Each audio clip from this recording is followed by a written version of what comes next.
Hi all, big boss Malayalam season 7. Big ബോസിനെതിരെയുള്ള പരാതികളും family വീക്കിന്റെ വിശേഷങ്ങളും എല്ലാം കഴിഞ്ഞ് ലാലേട്ടൻ ആ ഹൗസിലേക്ക് ഒരു കേക്ക് കൊടുത്തു. അവർക്ക് ആ കേക്ക് അങ്ങ് കഴിച്ചിട്ട് പോകേണ്ട കാര്യമുള്ളൂ. ഇനിയിപ്പോൾ വേണ്ടാത്തവരാണെങ്കിലോ കഴിക്കാതെ മാറി നിൽക്കാം. പക്ഷെ അവിടെ അങ്ങനെയല്ല. ബാക്കിയുള്ളവർ എത്ര കേക്ക് എടുക്കുന്നു, എങ്ങനെ എടുക്കുന്നു, ഇതെല്ലാം നോക്കി നിൽക്കുന്നത്. എന്നിട്ട് അതിനെ പറ്റിയിട്ടുള്ള ക്ലാസ്സും. അതുകൊണ്ട് ലാലേട്ടന് ഡയറക്റ്റ് ആയിട്ട് ടോപ്പിക്ക് സംസാരിക്കാൻ പറ്റി. അനുമോളോട് ലാലേട്ടൻ കൃത്യമായിട്ട് പറഞ്ഞു കൊടുത്തു, ഒരു കഷ്ണം കേക്ക് എടുത്തിട്ട് മാറിയെന്ന പോലെ ബാക്കിയുള്ളവർ എന്തെങ്കിലും കാണിച്ചോട്ടെ. അതായത് ഫുഡിന്റെ കാര്യത്തിലുള്ള അനുമോളുടെ ഇൻവോൾവ്മെന്റ് കുറച്ചധികം ഓവർ ആണെന്നുള്ള കാര്യം ലാലേട്ടൻ പറഞ്ഞു കൊടുത്തിട്ടുണ്ട്. പക്ഷെ ഇന്ന് വരെ ലാലേട്ടൻ പറഞ്ഞ ഒരു കാര്യവും അനുമോള് ചെവിക്കൊണ്ടിട്ടില്ല. ഇതും അങ്ങനെ തന്നെ. ഫുഡിന് വേണ്ടി അനുമോളുടെ അടുത്ത് യാചിക്കേണ്ടി വന്നു എന്ന് ഷാനവാസ് പറഞ്ഞത്. കഴിഞ്ഞ ദിവസം അനുമോൾ കൂടുതൽ അലുവ എടുത്തുകൊണ്ട് പോയപ്പോൾ അവരെല്ലാവരും കൈയോടെ പിടിച്ചു. അപ്പോൾ അത് ബാക്കിയുള്ളവർക്ക് കൊടുക്കാൻ വേണ്ടി എടുത്താണെന്ന് അനുമോള് പറഞ്ഞു. അതുപോലെ അനീഷ് പറയുന്നത് അനുമോൾക്ക് നന്നായിട്ട് ഫുഡ് ഉണ്ടാക്കാൻ അറിയാം, പക്ഷെ കൂടുതൽ ഫോക്കസ് കിട്ടാൻ വേണ്ടി ഭയങ്കര നാടകം കളിക്കുമെന്ന് പറഞ്ഞു. ഫുഡിന്റെ ടോപ്പിക്കിന് ശേഷം ജിസേലിനോട് പൊസസീവ്നെസ്സിനെ പറ്റി ചോദിച്ചു. ആര്യൻ ഉറങ്ങാൻ നേരം ജിസേലിനോട് പോകാൻ പറഞ്ഞു, പക്ഷെ ലക്ഷ്മിയോട് പോകാൻ പറഞ്ഞില്ല. ലക്ഷ്മിയോട് സംസാരിക്കുകയും ചെയ്തു.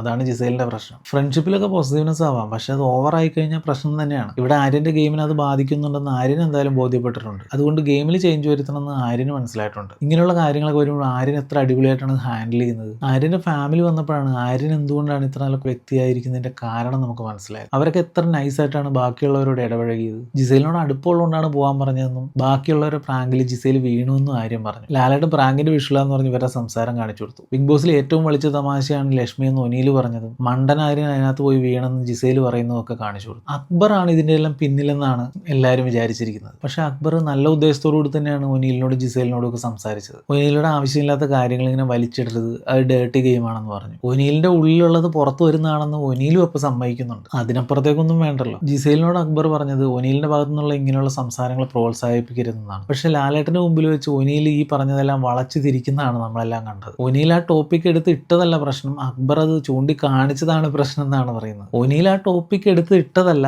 അക്ബർ ചൂണ്ടിക്കാണിച്ചതാണ് ഡേർട്ടി ഗെയിം എന്നാണ് ഒനീൽ പറയുന്നത്. പക്ഷെ അക്ബറിന് അത് പറഞ്ഞ് ക്ലിയർ ചെയ്യാൻ വേണ്ടിയിട്ടുള്ള അവസരം ലാലേട്ടൻ കൊടുത്തു. അക്ബർ അത് കൃത്യമായിട്ട് പറയുകയും ചെയ്തു. പക്ഷെ അവിടെ ആർക്കും അതൊന്നും മനസ്സിലാവുന്നില്ല എന്നുള്ളതാണ് കഷ്ടം. ആദിലനൂറമാർക്ക് ഷാനവാസിന്റെ ഫീഡിങ്ങിലൂടെ അക്ബറിനെ ഇഷ്ടമല്ല. ആര്യൻ ഈ കാര്യങ്ങൾ എത്രത്തോളം മനസ്സിലായിട്ടുണ്ടെന്നുള്ളത് വരും ദിവസങ്ങളിൽ മാത്രം മനസ്സിലാവുള്ളൂ. ജിസേലാണെങ്കിലോ തന്റെ ഭാഗം ക്ലിയർ ചെയ്യാൻ വേണ്ടിയിട്ട് മറുകണ്ഠം ചാടി നടക്കുമായിരുന്നു. ജിസേൽ പറഞ്ഞതൊക്കെ പുറത്തായതുകൊണ്ട് തന്റെ ഭാഗം ക്ലിയർ ചെയ്യാൻ വേണ്ടി മറുകണ്ഠം ചാടി നടക്കുമായിരുന്നു. ഒനീൽ എന്തോ മഹാസംഭവമാണെന്നാണ് സാബുമാൻ വിചാരിച്ചുകൊണ്ടിരുന്നത്. ഒനീലിന്റെ ഒക്കെ കൂടെ ഇരുന്നുകൊണ്ടിരുന്നപ്പോൾ ഇവന് സ്വന്തമായിട്ട് ചിന്തിക്കാനുള്ള കഴിവ് തന്നെ നഷ്ടപ്പെട്ടിരിക്കുകയായിരുന്നു. ലാലേട്ടൻ പറഞ്ഞു, നന്നായിട്ട് കളിക്കാത്തവർക്ക് പുറത്തേക്ക് പോകേണ്ടി വരും. അതുപോലെ തന്നെ ഡേർട്ടി ഗെയിം കളിച്ചുകൊണ്ട് ഇവിടെ നിൽക്കാൻ പറ്റില്ല എന്ന് പറഞ്ഞുകൊണ്ട് ലാലേട്ടൻ എവിക്ഷൻ പ്രോസസ്സിലേക്ക് കടന്നു. വിഷ്വൽസ് ഒക്കെ കാണിച്ചുകൊണ്ടുള്ള എവിക്ഷൻ പ്രോസസ്സിലൂടെ ഒനീൽ എവിക്റ്റ് ആവുന്നു. ഹൗസ് മേറ്റ്സിന് ആവശ്യത്തിൽ കൂടുതൽ ഉമ്മകൾ കൊടുത്തുകൊണ്ടാണ് ഒനീൽ പുറത്തേക്ക് പോയത്. ഇനി ഒരു എവിക്ഷൻ കൂടെ ഉണ്ടെന്നാണ് പറഞ്ഞിരിക്കുന്നത്. ബാക്കിയുള്ള വിശേഷങ്ങളായി പിന്നീട് കാണാം.